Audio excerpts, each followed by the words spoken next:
Dear friends, dear colleagues, welcome to the lesson number 3 of the course on immediate loading according to Dr. De Gitti. In the previous lecture, we have discussed the checklist. What do we need to perform an immediate loading prosthesis? First point was abutments.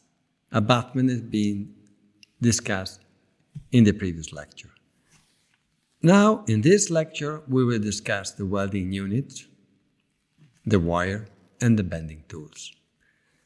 And in the lesson to come, we will discuss the prosthetic aspect of the construction of the prosthetic shell. So welding unit means weldman. Weldman is a commercial name that Dentsply gave to the machine that is manufactured in Bologna, Italy. And this machine is the result of many years of research and study. What is the weldman concept, and what do we make with weldman? Well, weldman is a unit that makes it possible to assemble prefabricated titanium components directly into the oral cavity, creating welding joint of exceptional quality. The resulting structure acts as a support for both temporary and permanent prosthesis. So, in this statement, there is everything about weldman. So, what do we do with weldman? We connect component dedicated. Where? In the mouth, into the oral cavity. This is one of the key features of the concept. Our patient is our living articulator, is our living model. This is one of the major benefits of the concept. Okay? We don't take impression. We don't take bite registration. We don't make models. We don't do casting on models and hope that they will fit in the mouth. We build everything intraorally. This is our core concept, okay? And is the core message of intraoral welding. Because we build everything in the mouth, it will always fit. It will always be passive. It will always be retentive and effective. So, the second statement is welding joints of exceptional quality. So we don't just do some pinpoint fixation. What we are doing welding joint of unsurpassed quality. No machine in any lab can make a welding joint on titanium component that can even come close to our quality. And so electric welding make really fantastic welding joint. And the third statement, we do framework to support prosthesis. So this is what weldman does, framework. We create framework. We teach you how to make a durable framework, an unbreakable framework, a passive framework that will support whatever you want to put on the top of this. So this is the core concept. How did I have this idea? Well, let me go back again to the first lecture of this course. So in the 90s, we started to do immediate loading, placing a bunch of implants. Why so many? Because we thought, well, you know what, we're going to lose many of them. So what is left will be enough to support the prosthesis. But what happened? We did not lose. Most of us did not lose implants at all. And then the prosthodontics had really a difficult time to restore 12, 14 implants in one arch. You can imagine. So I start to place less implant. But if you put less implant and you do this acrylic restoration, then sometimes you have failure. Bridge will break, will uncement, will move, patient will not show up immediately, and you have failures. So I start thinking, I have to do something different. So let me go back to this patient, the so-called patient zero, if we want.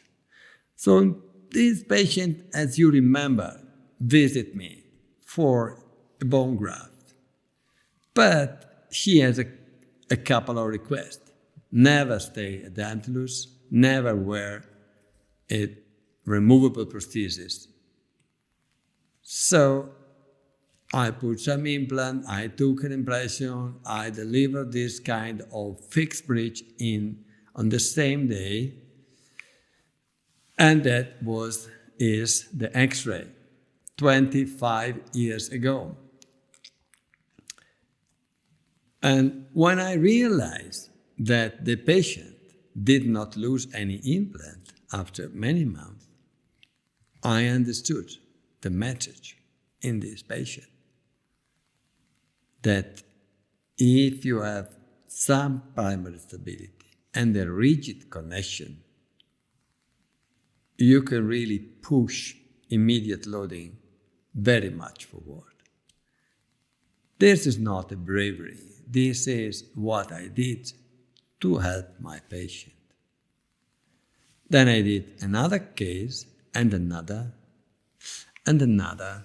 So this is the way I work. So I did like 10 cases like this. Then I stopped and I start mumbling and thinking. So, what is the message? Again, the message is rigid splinting during healing. And you can do anything. Anything is possible. So, let's say that ideally, on those times, an immediate temporary should have been chest side should be rigid, no bending, no fracture, screw retained, and inexpensive. So I start to look around. At the beginning of 2000, we started to do some teeth in an hour procedure. Maybe at that time it was not so sophisticated as probably it is today. But we had problems. And not just us, others. As you can see in this very little review of the literature. But apparently in Sweden, they have huge problem. We cannot afford to have 83% of success and so many implant loss. So I decided that this was not the way to go. Taking an impression, send it to the lab, ask them to hurry up and make an immediate temporary bridge. This is always an option for the dentist. And it's natural to take an impression. So we send the patient home. But this is not immediate loading. Sending the patient home without teeth is a shame for the patient and for the office. And then we create mistakes because we are taking an impression during surgery with blood and sutures and swelling and taking registration with a patient that is numb or sedated. You understand that there are too many issues, too many potential problems. And we don't want to talk about the cost, but a lab that has to work overnight, quickly, to prepare something for you, yeah, he charges you. And this is fair. And do we want to talk about patient comings 40 hours later, black and blue? And then you have to deliver some restoration that maybe is not fitting, but he is now awake, so he feels pain and you have blood. And, this is happened too often, okay? So, I thought that this was not the way either. In the 70s, this gentleman in Italy, 30 kilometers far from where I live, developed an intraoral welding unit based on the same principle of the electric resistance welding. Yes, obviously it was a little primitive and had a lot of drawbacks. Technology was not so advanced. So, honestly, it was abandoned. So I start thinking, why I don't go back to this and improve, redesign this completely according to the existing technology, but saving the core concept and message that is creating something directly intraorally. So I do some prototypes with the help of some engineers, and lately from Dentsply, and we start to do cases. Finally, we would place less implant. We would load implant with miserable torque because of the rigid splinting, and we will minimize and reduce a lot the cost.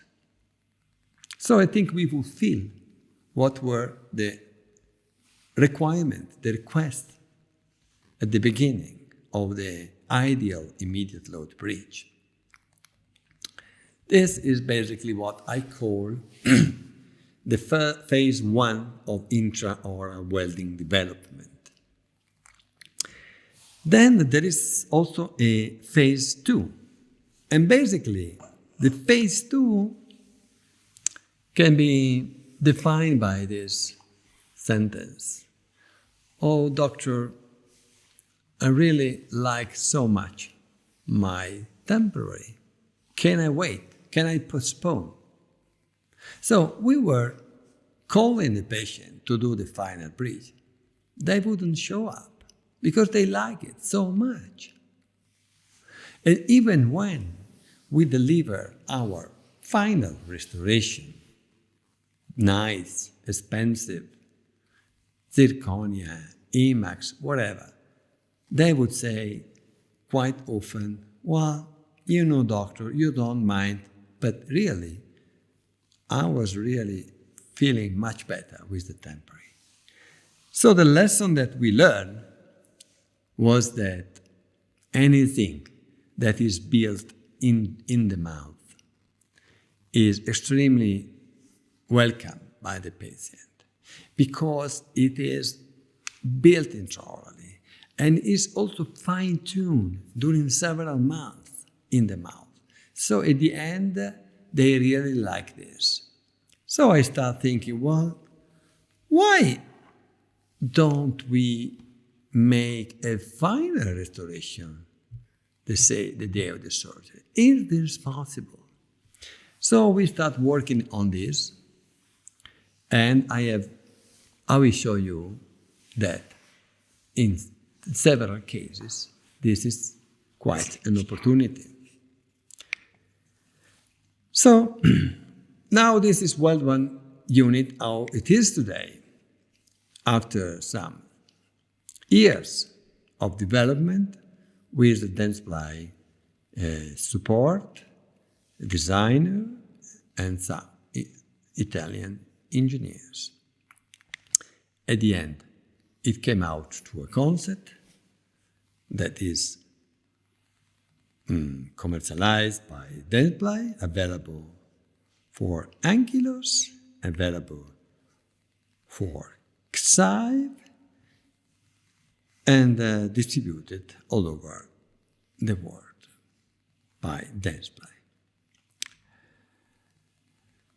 So why do we need intraoral welding? As I have said before, because we like to build the framework in the mouth, because time is very much reduced, and because restoration are the most passive ever, because primary stability is no longer an issue, as we can load basically any implant, so increase the number of patients that we can make happy, and because the cost issues are becoming more and more an issue in difficult times. So we make intraoral framework, and we rely on different kind of prosthetic shell to make our restoration. Let's see how it works. The principle by which the concept works is electric resistance spot welding. This has been invented in 1886 by Elia Thompson in Boston, United States. And this happened by mistake during an experiment where they basically invert the connection of the cables. So we have a lot of current hitting a metal and eventually melting completely. So he understood by this inconvenience that intraoral, that electricity was actually capable to increase the temperature of non-conductive metals up to the melting point. At the beginning, they used this concept to weld kitchen pot handles, but then it was spread in the car industry and also in the construction of many different crafts during the World War. The principle is summarized in this formula here, okay? But what is important for us to understand is that Q has to be, cannot increase too much. Q doesn't have to go more than 40 degrees. And this is the number of calories intraorally. And at any time we change any of these parameters, we will affect this. So, for example, we cannot really change the size of the cable. Maybe someone finds that the cable is too thick and not so flexible. We would like to have a very thin cable, but unfortunately, this is not possible. Or the intensity and the resistance, the resistance will increase too much, and so on. So, it is an internal welding, as you can see here. Okay, you see, we create, the welding is created in a core, in an inner core, that is in between the two pieces of metal that are compressed together by these electrodes that you see in yellow. And the welding happens in this little point, and then it's spreading outside. This is also why we don't really have a lot of heating. And although titanium melts at around 17,000 of Celsius degree, okay, 1640, okay, Celsius degree. And we understand that this temperature cannot be brought in the mouth. But in the reality, if you apply all the steps, the temperature that you have is minimal. In this study here, I show that even if I commit a lot of mistakes, the maximum increasing in the temperature was just from 30 to 34, 35 Celsius degree. So very little. And if you spray water, you see, if you spray some cold water during welding, you will drop the temperature down to 20 Celsius degree. And this will not affect the quality of the welding joint. So heating is not a problem. The quality of the joint is terrific. As you can see in some of these spacemen, you see that the crystal of titanium are embedded into each other. There is no defect, no interface in between. It is the closest thing to a one-piece structure, but this is two pieces. Talking about the welding joint strength, what we have tested with several institutes in Italy, here is one institute in Germany, we have done a lot of fatigue tests. For years they went on, okay, to test the quality of the joint, how much power was necessary, how much thickness of metal was necessary, what kind of titanium was working better, how far we could push the split the abutment, and so on. And we found out very quickly that the resistance, the strength of this joint is fantastic. It is really, really very, very strong. Why this is so important? Well, if you are making temporary, maybe it's not so important. But if you are making durable restoration, supposed to stay in the mouth for many years, this becomes more important. And passivity. Passivity is a very frequently asked question. And the reason for this question, I think it comes from the fact that people in the video maybe see some deformation of the metal during welding. But my friend, this is just a necessity of the construction. If you know how to do that, this deformation will never affect the passivity of the framework. On the contrary. So we make a study here, a very sophisticated study, with some strain gauge applied to the bar, and we check different kind of bar on a master model, and we measure the tension. And we found out that intra-oral welded bar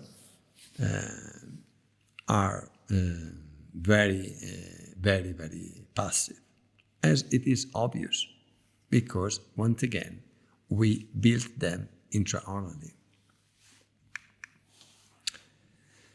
So we have seen that we need abutment, as we have seen in the previous lecture. Let me just go through this. Remember again, implant level abutment for ankylos, cylinder, conometric components for silicon, standard, A4, A6, B4, and B6. And obviously also sleeves for Exide implant, and so on. Wire. Why around the wire? Well, everybody knows that a rectangular shape wire would support load much better than a round one. But my friend, the problem is that electricity likes round wire. If you weld round with round, you will always have a contact point, always. If you weld a round with a flat, square, rectangular, you may have a contact point in one point, but a very poor contact point in another region. This is for sure. Okay?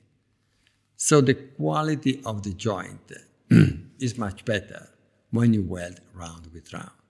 Electricity, to work better, needs a contact point, once again. And if you are welding something that is flat, you will not achieve a good contact point. You just have to do fatigue test, and you will find out that your welding joint will break so easily if you have done using a flat bar. So use a round wire. These are the three recommended diameter: 1.2, 1.5, 2.0. Someone says, oh Marco, 2.0 is big and is stiff, so it is difficult to bend and shape. First of all, I tell you, there is a learning curve. Come and learn how to do. But don't use a 1.5 when this is not recommended. It is just half a millimeter less, but if you look at the square area, it's almost double from the 1.5 to 2.0. So, when do we use 2.0? When the implants are distant more than 8 and less than 15, then we use 2.0. If the implant are distant less than 8 millimeters, then we use 1.5. This is all. This is all. What if the implant are distant more than 15 millimeters? Nothing. This is a mistake. If possible, don't do that. This is off-label use. Retention, use 1.2. And that's it. Bending tools. Although you can use any instrument that you want, obviously, I have designed this particular device here, the holder, the sharper, the softer, and the cutter. I have designed this instrument to make your life easier and more simple, and to reduce the number of attempts when shaping and bending the wire. So I suggest and I insist that you use this dedicated instrument manufactured by Ustomet. This device makes, as you can see, a wide angle, and sometimes this is necessary, also very often is necessary, as you will see later. This other instrument is making a sharp angle that occasionally may be useful. to go around a curve, go around an abutment, whatever. And this is particularly useful. And this is just an utility instrument that is very handy when you need to bend and to grossly shape a wire. The last instrument is a cutter, and the cutter you use to cut the wire. Be careful, cut the wire where is the blade, or you will damage the instrument, okay? And then, obviously, you will shape the wire according to the implant position. So if the implant are placed all lingually, you will place the bar buccally. Or if the implant are too buccally, you will put the bar lingually. And sometimes you can put the bar sometimes lingual, sometimes buccally. So differently from other approach where you have something prefabricated that you have to fit to the patient somehow, adapting the patient anatomy to your device. Here is the opposite. Every bar, every framework is customized according to the anatomy, the implant placement, so it can go in different position. Okay, and this is fantastic, and this is one of the magic of the concept. So you tailor-made your framework case by case, designing and building this intraorally. So what you have to do? Let's see how you do the shaping of a framework. With a felt pen, you make a little mark where you want to make the first bending. And then you make another mark there when you have to make the second bending. Because what is your task, your goal, is to have the wire in contact with every abutment. Every abutment. This is just what you have to do. So you have to shape the wire so that the wire is passively touching every single cylinder. Here we are using the dedicated clamp, you see, to open the tails. Until now, we have the wire that is touching. See the important to weld round with round, because you always have a contact point. So welding unit. This is the welding unit. When you switch the welding unit on, you get some message like close the oxygen, put your glasses on, then select the program. I recommend that you select the smart program that are designed by me to get the best results on the dedicated abutment. So you have 3 programs: high, medium, and low power. You will select the program according to the diameter of the wire that you want to weld. And so when is 2.0,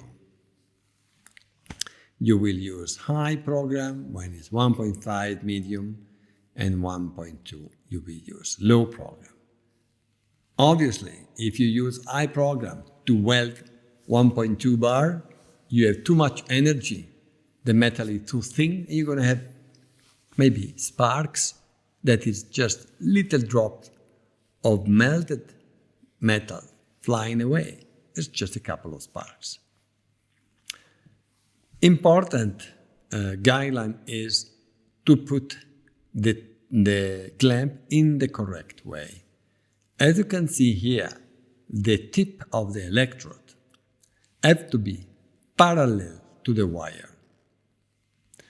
And the other tip has to be in contact with the cylinder. It's not important if the tip here is here, or there. what is important is that this tip is flattened against the wire. This is incorrect. The welding joint quality is the same in this case and in this case. But you have to consider that during welding, for 1 second, the metal is liquid, so it can go anywhere. If you apply a wrong force like this, the bar will simply follow another direction. So, I recommend, especially for the beginner, that you follow this very simple rule. Put the electrode flat, parallel to the wire, and you will be always happy. So, you see, you apply the clamp to the 2 pieces of metal that you want to weld. And then you release the spring into the clamp. This will transfer a lot of pressure that will press the 2 pieces of metal one into each other. This pressure is predetermined. You cannot influence this. Okay? In this way, I could every time deliver the same pressure and guarantee you the same quality of the welding joint. Once everything is in position, at this point, you will release the clamp, meaning no more pressure. The clamp is pressing by itself. So don't push on the clamp. Just keep the clamp in your hands. Push. Have someone activating the stopper for you. Push the pedal. Hear the current flowing. And doing the welding, it will take about half a second. And then what you do is you wait. You count 1 and 2 and 3 so that all the current, the heating can flow away through the clamp. So do not remove immediately the clamp after welding. Just wait a couple of seconds so that the heating will go. And also, by waiting, by maintaining the pressure on the melted metal during the cooling phase, you will temper the joint to a better quality. You will have a better joint. So no hurry, 3 seconds is nothing. So with the left hand, you will hold the wire, and with the right hand you have the clamp. You apply the electrode, everything is in contact, push the pedal, your assistant can blow some cold water, and you wait a couple of seconds and it's done. At this point you move to the most adjacent point where you repeat the procedure. You don't jump from one place to another. You go to the next one. Don't be afraid if the clamp touches the tank, the floor of the mouth, the lip, because nothing will happen. And in a handful of seconds, you've done a fantastic framework. Now you will remove it, and you will hand it to your lab technician that should be chairside with you. He will add some vertical spur and reinforce the cantilever if necessary, doubling the bar. And in really a very short time, having always next to you your living articulator, your living model, so you can always check passivity, rocking, whatever. It is really fantastic and is ready, your framework. So, in this little animation, we just see what I have just described to you. So this, you see, is round with round. Always a contact point. See the crystal of the metal. Now you apply the clamp. Everything is okay, so you push the pedal.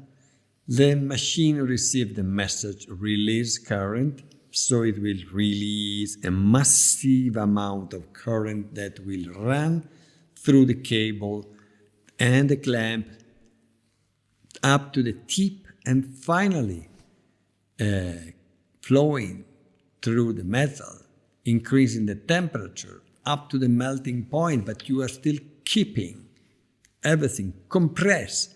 Now the crystals are cooling down and you have a very good welding joint in a matter of seconds, my friends.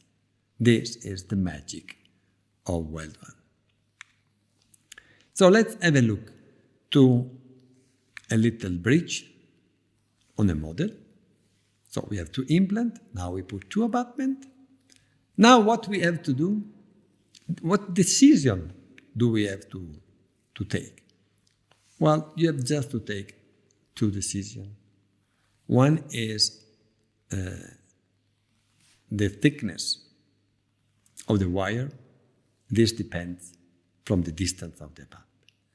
And the second is the position. It could be lingual or buccally, depending on the implant position, or diagonally. Sometimes, if one implant is a little bit too buccally and the other is too lingual, then you go diagonally. Distance from the soft tissue, well, that depends from the vertical space. If you have a lot of space, you can go anywhere. If you don't have much space, or if you don't know exactly how much space you have, or just to be on the safe side because space in prosthodontics is never enough, I recommend that you stay close to the soft tissue, just 1 millimeter above it. You will never make a mistake. You see, sometimes if you make a mistake and you happen to weld in the wrong position, nothing will die. It is just that your restoration will be a little too bulky. And maybe the patient will complain that you have not enough space for the tongue or whatever, okay? So, but at the beginning, this may happen. It's not a big problem. It's just a temporary. So, shape your wire if you think this is necessary. It's not really necessary to make all this handcrafting. You can simply go straight if you want. But let's say, in this particular case, you shape in this way. So you occupy really less space as possible. And this is important, to put the wire in a way that you do not occupy much space. You weld it, then you remove it, and then outside of the mouth, you add the vertical retention with the 1.2 wire and a small power program. Then you always make some try intraorally just to see if everything is okay. And if everything is fine, then you take it out. You cut the metal. You reduce the amount of metal. What is the guide to understand how much metal you have to remove? Well, use the shell. All the metal that doesn't fit into the shell should be removed. So cut the metal, sandblast it, put in the mouth, then take your shell and make a try. And ask the patient to bite down. If everything is in occlusion, everything is okay, you can go on. If it's not, you can take further metal out or maybe grind some part of the shell envelope. Then you sandblast this, put some wax We don't put screw because this is implant level abutment. If it would be abutment level, it's better to put a screw, otherwise the framework will move during relining and that will be a big problem. Now, here is your shell. You fill the shell with some relining material, depending on the kind of restoration that you want to do. Then you put in the mouth, then you simply ask the patient to bite down and just wait. This is your articulator. No mistake can happen. During this phase, if you want, when the material is set, but the bridge is still in place, you can check the occlusion one more time with some articulating paper. And then at this point you remove it, open the screw hole, and polish, color, whatever you need to do. Then you go in the mouth, you tie the screw, and the work is finished. And this is exactly what you can do. So, here we have a case, very similar to implant place. You measure the distance, so you select the appropriate wire thickness. This is a procedure that we call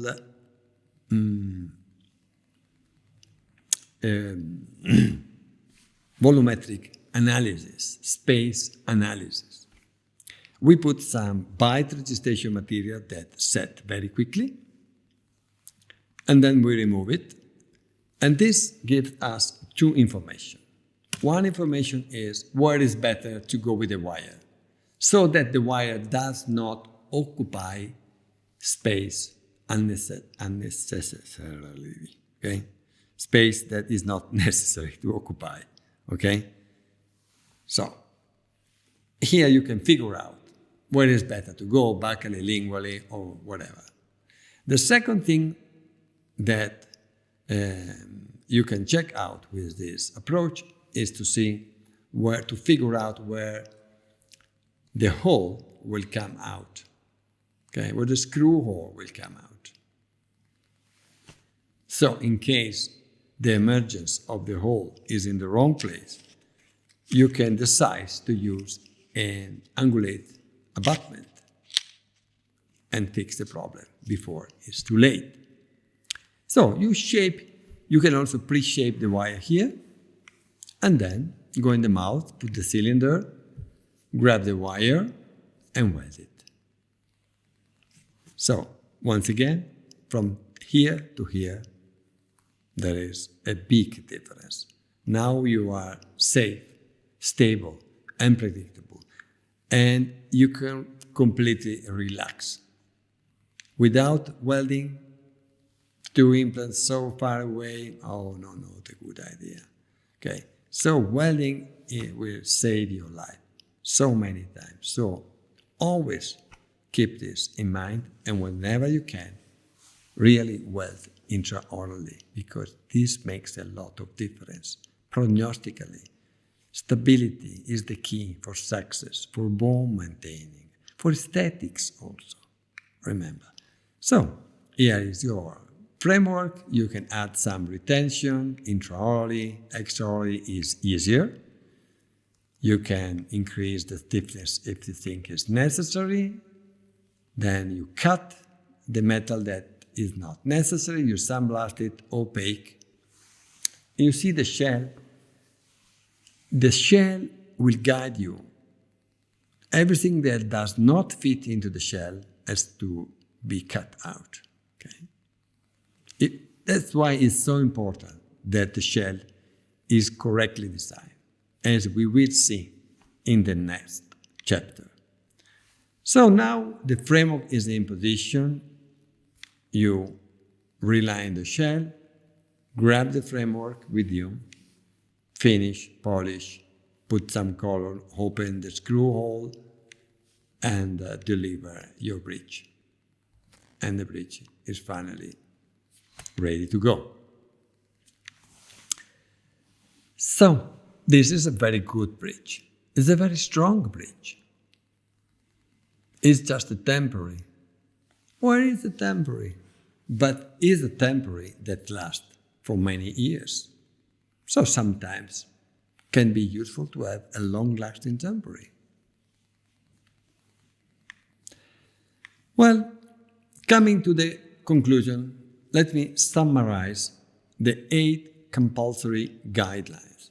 The first compulsory guideline is use only welding unit. You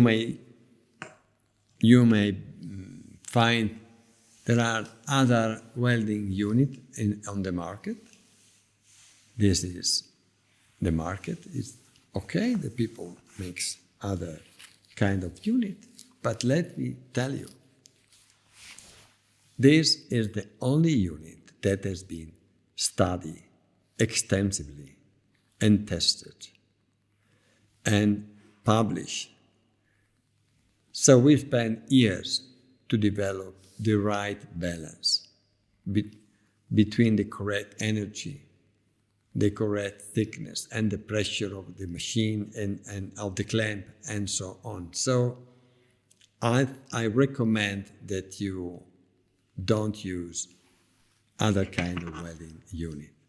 Or if you really want to use another welding unit, you should have the honesty to do fatigue test on the joint, and you will be surprised by the result. Okay, but the other welding unit, they have never published anything, and they don't do any test. So use only components that are specifically designed for the welding unit. Okay, because this will make everything very easy for you. You can weld different components, but be careful, because if they are too thin, they will collapse. If you don't want to deformate them, to crush them, then you will end up to give less power, and the quality of the joint is less good. So forget them. Put the bar at the correct distance. Okay, use the correct diameter. This is a must. Cantilever. Well, cantilever is our enemy. I think cantilever is a problem for any kind of restoration in prosthetics. Okay? Because fatigue will always affect any kind of cantilever. So my opinion is that whenever you can, you should avoid cantilever. If you cannot avoid cantilever, make the cantilever as short and thick as possible. So it's important that you design this correctly. I will discuss this point in deep when we talk about the Edentulous mandible. Do not segment the bar. Oh, Marco, to shape a long wire is difficult. I prefer to cut in 3 pieces. This is not a good idea, because if you cut in pieces, you will end up to have poor joint quality, and the wire will never be in the best position, because there is just one point where you can put the best position for the wire. And if you have 2 wires sharing the same space, one will not be in the best point. And also, the current is marked. Electricity will be shunt, and going through the first welding joint, because it's easier, there is less resistance. So you will have a second joint that is less good in quality, because part of the electricity has been shunted away. So please don't use segment for a full arch. I recommend that you use these dedicated pliers to make your life less difficult,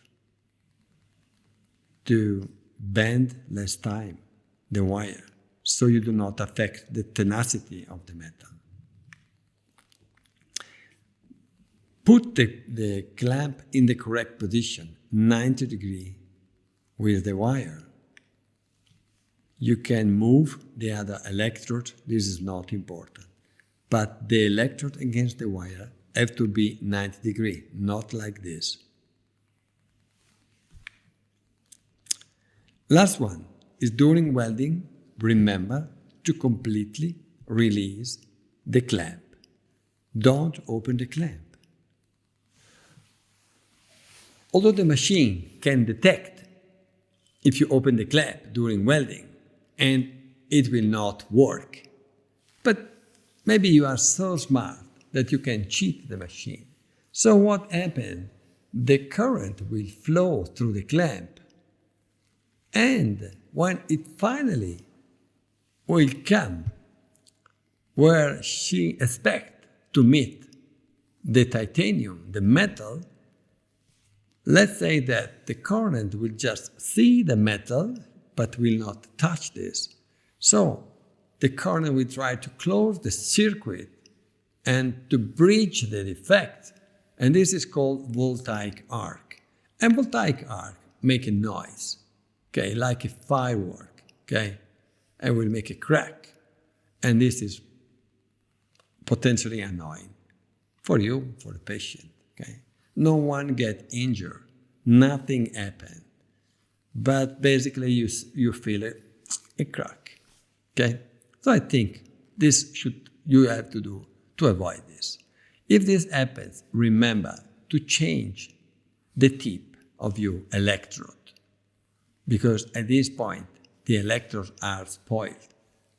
Okay, there is little piece of melted titanium on the tip of the electrode, so you should not keep on using, or you will have more sparks. So you always have a couple of spare electrodes in the box of the unit. You just change it. It is very simple and very quick to do. So in conclusion, is Weld 1 an evidence-based concept? Yes, it is. In these years, I have published a number of articles discussing every aspect of the welding concept, okay? And clinically, full arch, mandible, maxilla, atrophic, tilted implant, zygomatic, telescopic, conometric, bridge, with low torque, to evaluate the temperature, the passivity, the strength, the quality of the joint, the long-term follow-up, 5 years and 6 years. So there are 18 articles that are available on PubMed, published by me. So, dear friends, we have seen now how the welding unit works. Now the last chapter that we are missing is how we make a prosthetic envelope. We call a prosthetic shell. So we have now learned how to select the appropriate abutment, how to shape and make the appropriate framework. And now we need to learn how we design and manufacture an appropriate shell. I will do this lecture together with my lab technician, Gianluca Sighinolfi, and it will actually be a series of lectures where we introduce you how to design an analogic shell, a digital shell, or a shell dedicated for single teeth. So I look forward to meet you on my next lecture number 4 on the prosthetic shell. Thank you very much for your kind attention, and arrivederci.